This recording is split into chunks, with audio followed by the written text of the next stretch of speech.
Hai maneiras e maneiras de aloumiñar o sorriso das montañas. Cun bico, cunha fouce e cunha vara. Cunha gandeira libre e non asoballada. Quen me dera, queridiñas, poder cambiar o mundo e poñer nas vosas mans os folgos do espírito desta nosa vella que nos alimenta como a vos.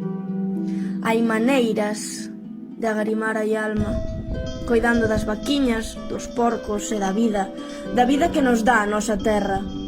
Coidando das árbores, das rosas, dos fentos, coidando das margaridas e dos merlos, dos carballos, dos acebos, dos xardóns. Coidando a nosa terra, terra de celtas e de castrexas, de mulleres bravas e ceibes, de meigas e de sabedoría que nace desa mesma terra, que hoxe é maltratada. Pero miñas camaradas do rural, miña xentiña, o meu lar está ben nas vosas mans.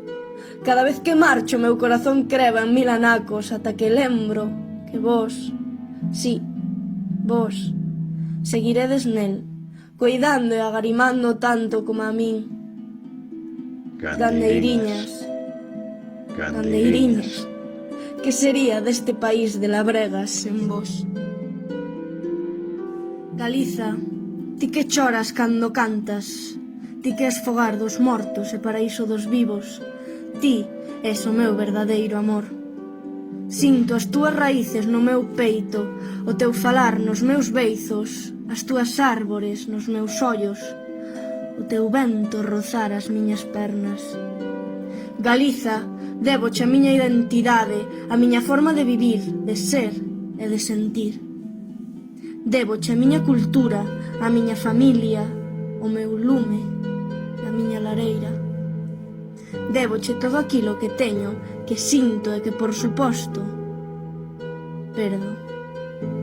Galiza, que din que non se sabe se ris ou choras. Eu ben sei que ti cantas e que ti choras. Cantas penas e alegrías, igual que as choras. Galiza, terra de meigas e de flores, ti és o meu verdadeiro amor, o meu fogar eterno. Cando te sinto lonxe de min, encólleme o peito, inúndame a carraxe aquilo que chaman morriña, faise pouco para expresarche isto que eu sinto. Ai, Galiza, cando lonxe de ti me botaches. Botáchesme sen querelo, porque ninguén te soubo coidar, e pagamos xustos por pecadores, que enamorados de ti vivimos, sufrimos o que fixeron aqueles que de ti renegaron.